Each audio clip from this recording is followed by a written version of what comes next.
Hi guys, my name is Scorpio. Today I'll be showing a stacking raid farm hydrogen and I design. This farm doesn't use any vex suppressors or floating snow, but it requires carpet mod installed server-side.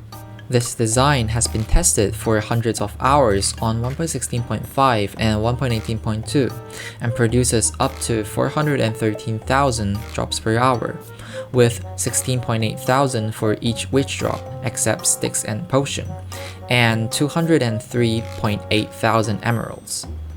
This farm is designed for Skyblock worlds so player can build it even before they went to the nether.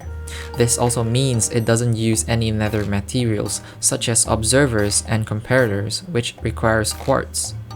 We also made a version for normal use that uses nether stuff. When building the farm, remember to not rotate the farm as the farm is directional. Press F3 to open the debug menu, and when standing on the white glass, your subchunk coordinate should be at 0, 1, 0. Don't build the glass square out as it is just for reference. Every block can be changed and glass can be replaced with solid blocks too.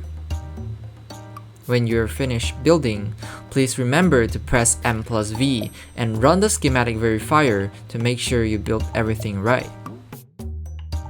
To use the farm, I would recommend to wear the best gear possible, and you'll need a diamond sword with sharpness 5, looting 3, sweeping edge 3, and mending. Take some food in your offhand since you won't have a beacon if you're in a Skyblock world. Otherwise, just a regeneration beacon works the same. Before you start the farm, if there are leftover mobs in the killing chamber, make sure to despawn the mobs by going at least 128 blocks away from the farm. To start the farm, you enter with Battle Min Effect. Flick the safety switch and crawl into the killing chamber. Align yourself towards the front right until you can't move further, and sweep once to shift the raid. Wait for around 30 seconds and start sweeping by typing the following command.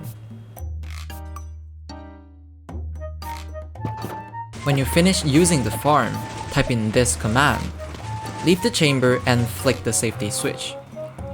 Now you can leave safely. If you killed the armor stand by accident, press the button to dispense a new one. Press the button on the torch to trigger the farm to line the armor stand. Since 1.16, when a wall changes state, the change will update the wall below it, which will also change state and update the one below it, and so on, causing the whole column to change state. We can have an observer looking at the wall to achieve instant downwards signal transfer. But as I mentioned earlier, we couldn't use any quartz, so how do we detect the change? Well, we used an update suppressed water block to detect the wall state change, because liquids will try to flow a certain period after receiving a block update or state update. The water flow will cause a butted piston to extend, which triggers the system.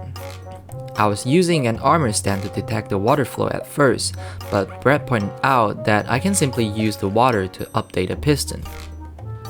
To shift the rate downwards, we used 3 separate walls to make the villager cells trigger one after another. Each wall has one gyptic offset to update separate cells. If you're interested in the mechanics, check out my previous videos on raid farm mechanics. Now onto the killing chamber. For our final design, we referred to CCS Raid Farm v2, which pushes away both items and experience with a shifting floor.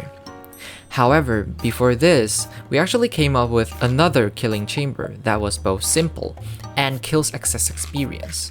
The mobs will fall onto the fence gates and take fall damage, and finally get killed by the player after opening the fence gates.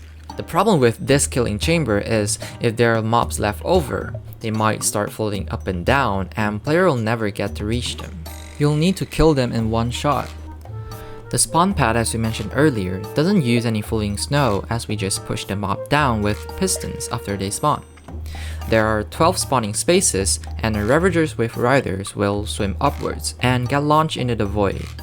For the portal design, we simply send them to the nether, where you would either have a player far away to despawn the mobs or have a lava cube to kill them. That's all for today's video. If you like my video, please leave a like and subscribe, and I'll see you in the next video. Bye bye!